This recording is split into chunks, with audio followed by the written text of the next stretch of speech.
¿Qué tal? ¿Cómo estamos? Eh, en esta semana quiero hablaros de un tema interesante. Tiene que ver, como pone en el enunciado, con nuestro pasado.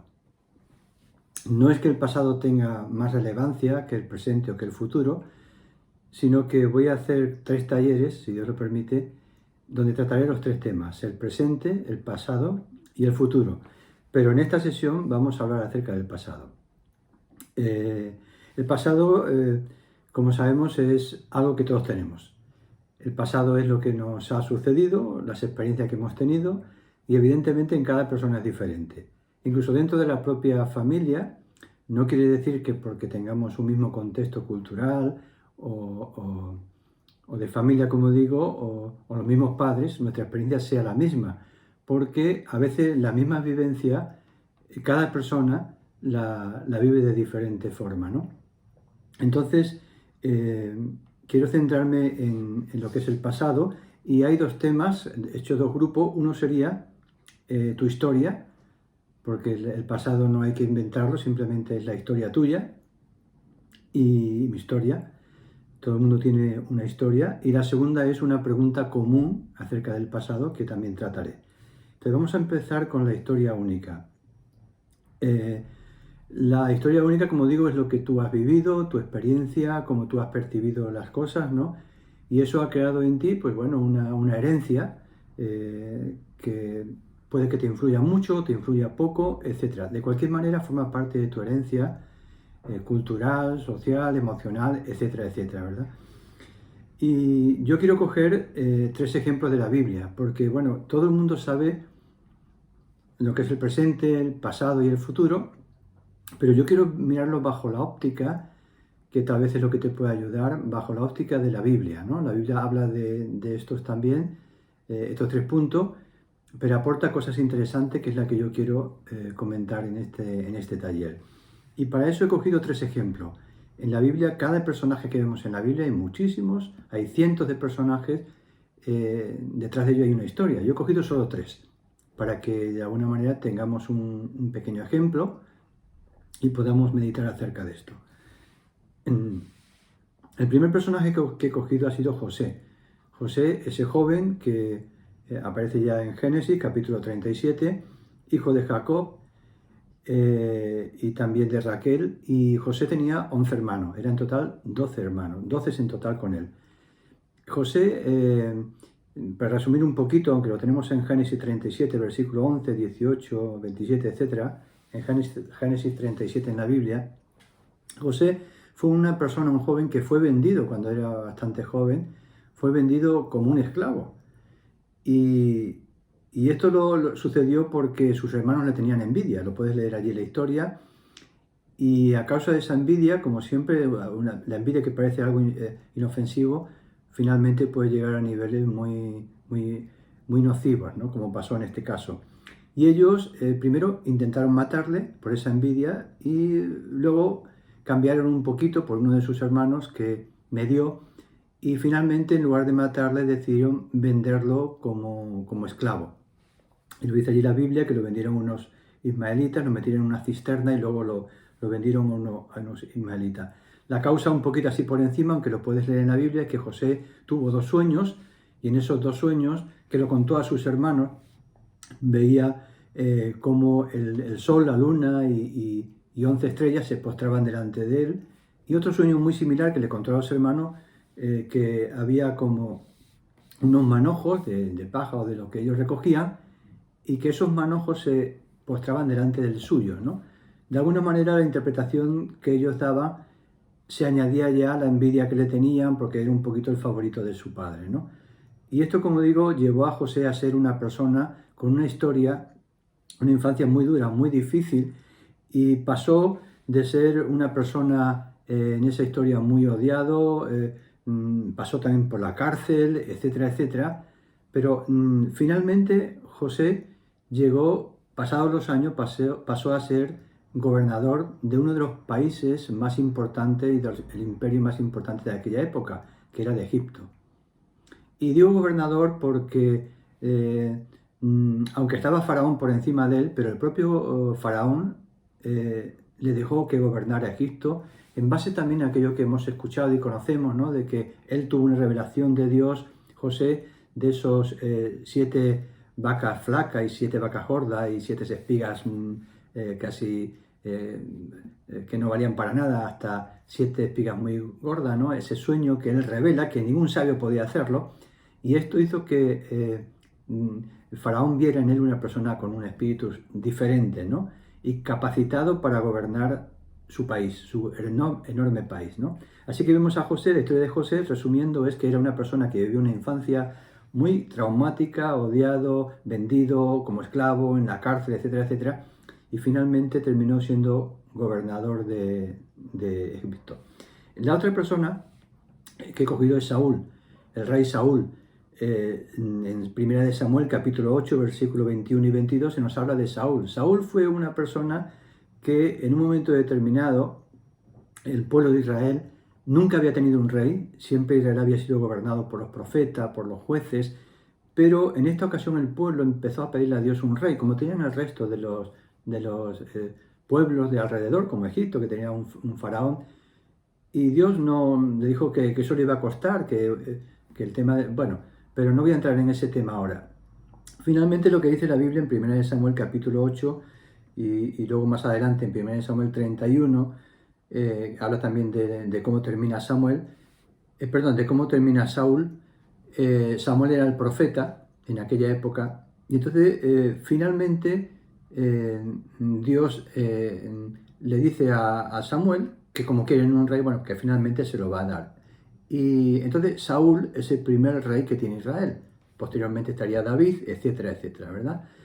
Entonces la historia de Saúl es una historia que empieza bien, porque cuando el profeta Samuel va a ungir a Saúl como rey, dice que era una persona pues fuerte, una persona bien parecida, en fin, que tenía todos los beneficios y encima era nombrado rey de Israel. Pero sucedió también que a causa de que empezó bien Saúl, pero a causa de desobedecer a Dios, finalmente fue desechado como rey. Y esto volvió a lo de siempre, como pasó anteriormente, la envidia que tuvo porque Dios le había quitado y ya pensaba en David como rey. Esa envidia le llevó a odiar a David y el odio le llevó pues a hacer cosas locuras. Y finalmente, para resumir, lo tienes allí en 1 de Samuel, capítulo 8 y luego en el 31 como él acaba. Resumiendo, Saúl acabó suicidándose. Nos dice la Biblia, ¿no?, que él estaba acosado ya por los filisteos y viéndose que estaba herido y que le iban a apresar, pues él pidió a su escudero que le matara. El escudero no quiso y él se echó sobre su espada y se suicidó. Entonces, esta es la historia de otra persona, de Saúl, alguien que empezó bien, pero terminó muy mal. Y la tercera historia que he cogido ha sido la de Timoteo, que Timoteo es un joven, era un discípulo de Pablo, y este joven Timoteo, dice la Biblia allí en 1 Corintios capítulo 4, en 1 Timoteo 1 y en Filipenses también, se nos habla bastante de Timoteo, que era un joven que aprendió, era discípulo del apóstol Pablo y tenía una actitud muy correcta, era una persona que tenía un corazón genuino y una disposición de servir. Y siempre estaba aprendiendo de Pablo y luego sirviéndole en aquello que él veía, que Pablo veía que necesitaba en la obra. De esta manera, Timoteo visitó iglesias como la de Corinto, la de Éfeso, la de Filipo, etcétera, etcétera. Y siempre, como digo, pues un poco bajo la cobertura de Pablo, que era el que le enviaba. Timoteo, según la historia, comenzó como un joven discípulo y se dice, cuenta la historia, ¿no? Se dice, hay un historiador, Eusebio, de ese primer siglo, que dice que Timoteo terminó siendo pastor o obispo de la iglesia de Éfeso. También dice no se sabe, todo eso son simplemente digamos historias al margen de la Biblia, pero hay historiadores como Eusebio que dice que él murió como mártir en el año 97 después de Cristo. Bastante habitual porque en aquel primer siglo la iglesia era muy perseguida y como Pedro y como otros muchos ¿verdad? Pues era muy fácil, como el propio Pablo, que estaba también en Roma, condenado también. Y su historia, como digo, de este hombre de Timoteo, empezó bien y terminó bien. Entonces, eh, lo que me viene a la cabeza es que tú tienes tu historia, ¿no? Y tu historia es tu pasado. Y tu pasado, de alguna manera, puede haber sido el peor del mundo o el mejor del mundo. No creo que sea así, porque somos demasiados en todo el mundo para que tu historia sea la peor, pero a veces esto, cuando estamos en esa oscuridad, nos parece que somos, nuestra experiencia es lo peor del mundo. Y a veces cuando estamos muy arriba pensamos que es lo mejor del mundo. Ni uno ni lo otro, ¿no? Es tu experiencia con sus luces y con sus sombras, como la mía también en el pasado, ¿no? Y luego también, lógicamente, depende cómo te haya afectado. Ahora, he hablado primero de lo que es la historia. La otra parte que quiero contar es una pregunta. La pregunta común que para todos que tenemos una historia. La pregunta es cómo manejamos nuestro pasado. Y para mí es un poquito la clave, ¿no? Porque el pasado está ahí, pero cómo manejamos ese pasado. Y esa es un poquito lo que la clave quiero hacer más énfasis. Yo señalo dos errores que a veces se cometen con el tema del pasado. Uno de ellos es que no toda nuestra experiencia de ese pasado suma. Y me explico. Estoy de acuerdo con ese dicho popular que dice que la experiencia es un grado. Estoy de acuerdo con esto, pero no siempre. No siempre la experiencia es un grado. Y me explico, ¿no? Hay una frase de un ensayista y novelista, Huxley, que dice: la experiencia no es lo que te sucede, sino lo que haces con lo que te sucede. Y uno puede tener experiencia, pero no quiere, experiencia me refiero a acontecimiento, pero no quiere decir que eso te haya hecho más maduro, no quiere decir que te haya hecho crecer. De hecho, me fijaba que cuando uno mira la definición de experiencia en el diccionario de la lengua, en la RAE, aparecen 4 acepciones básicamente, y fijaros como esas acepciones, una de ellas dice que experiencias son circunstancias o acontecimientos que ha vivido una persona. Esa es una de ellas. Otra de las acepciones que se acerca a esta otra parte dice es un conocimiento de la vida adquirido por las circunstancias o situaciones vividas, y la otra dice práctica prolongada que proporciona conocimiento o habilidad para hacer algo. Entonces tenemos que el concepto de experiencia no siempre, el mismo diccionario lo reconoce, no siempre está ligado a que la experiencia suma. A veces la experiencia de nuestro pasado, lo que hemos vivido, nos resta. Y esto es algo que tenemos que tener presente. Por ejemplo, ahora estamos con el tema de la pandemia y hay mucha gente que yo he escuchado, ¿no? O que decimos, ¿no? Que cuando pase todo esto yo no voy a ser no voy a ser la misma persona, voy a ser mejor. De alguna manera me ha enseñado cosas, ¿no? O otros que dicen que voy a valorar más a los sanitarios, a la policía, a algunos servicios, los aplausos de todo esto, ¿verdad? Otra vez algunos también piensan o decimos que cuando pase todo esto, pues voy a desear abrazar a las personas, saludarle con más afecto, etcétera, etcétera. Podemos seguir añadiendo. Pero tristemente sabemos que aunque vivamos esta experiencia y la estemos viviendo, no toda esa experiencia se va a convertir en algo que sume. Mucha gente, como suele pasar, porque la historia lo demuestra, se quedará simplemente con el dato, pero se olvidará de todo aquello. No abrazará igual que como lo hacía antes, que a lo mejor ni siquiera saludaba. Los sanitarios, bueno, pasarán a otro lugar, empezarán a ocupar los primeros lugares, lógicamente el fútbol, o los cantantes, en fin, lo que ya conocemos, que no digo que no tengan que tener su lugar, estoy hablando de cambiar de lugar, de preferencias, todo eso volverá a lo que es lo habitual. Evidentemente, hay personas que sí aprenderán, y estas son las dos caras de la experiencia, ¿no? Una experiencia que se queda simplemente en un dato, en una vivencia, y otra experiencia que suma, y es lo que quiero. Y otro error también es considerar, con respecto al pasado me refiero, es considerar que tu pasado es algo que tiene que ser el centro de tu pensamiento, el centro de tu meditación, ¿no? Yo alguna vez lo he dicho, ¿no? He dicho que no debemos dejar que el pasado nos use, sino que nosotros tenemos que usar el pasado. Y esa es una diferencia muy importante, ¿no? Porque en muchas ocasiones el pasado nos usa a nosotros. Y es ahí cuando cometemos un grave error, ¿no? Hay dos síntomas de que el pasado nos usa a nosotros. Y quiero comentar estos dos síntomas, ¿no? Uno de ellos es que yo normalmente hablo más de mi pasado que de mi presente o del futuro. Y esto pasa a veces, ¿no? Está el ejemplo típico de la mili, aquello que hemos hecho la mili, pues es el síndrome de la mili, ¿no? Que hay personas mayores y los que han hecho la mili que se dan otras experiencias. Uno puede ser su trabajo, la iglesia, sus experiencias de años atrás, pero hay esa tendencia de ese síndrome de estar continuamente. No es que no se pueda hablar del pasado, no se deba de hablar, el pasado tiene muchos tesoros.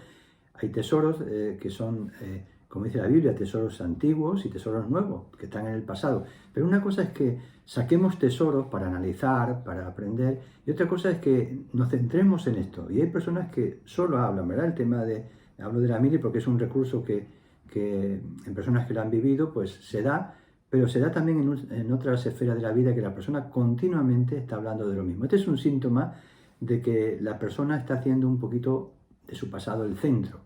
Y el problema está que no es que sean buenos o malos, sino el tema está que si tú haces el centro de tu pasado, estás dejando de ver el presente. Y entonces ahí sí tenemos un problema, porque nos estamos perdiendo el presente. Y el pasado tiene que ser para aplicar en el presente enseñanza, aplicar cosas que nos hagan ser más creativos, más maduros, etcétera, etcétera, ¿verdad? En Eclesiastés capítulo 7, versículo 10, es un texto conocido en la Biblia que dice, lo leo en la versión del lenguaje actual, de la Biblia Sociedad Bíblica, el lenguaje actual dice Eclesiastés 7:10.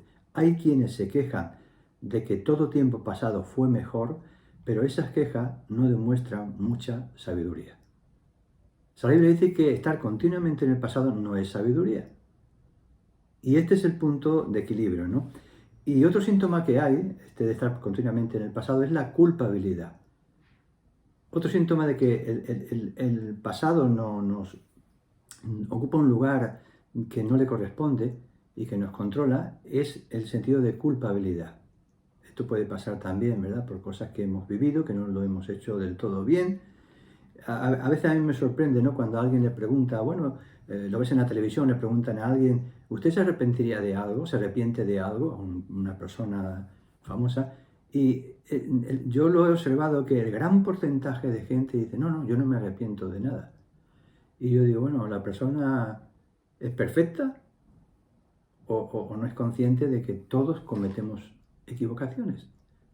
Porque yo tengo muchas cosas de que arrepentirme, y muchas cosas, pero no de años atrás, sino a lo mejor de ayer o antes de ayer, como le respondí a mi esposa, o una decisión que tomé equivocada, ¿no?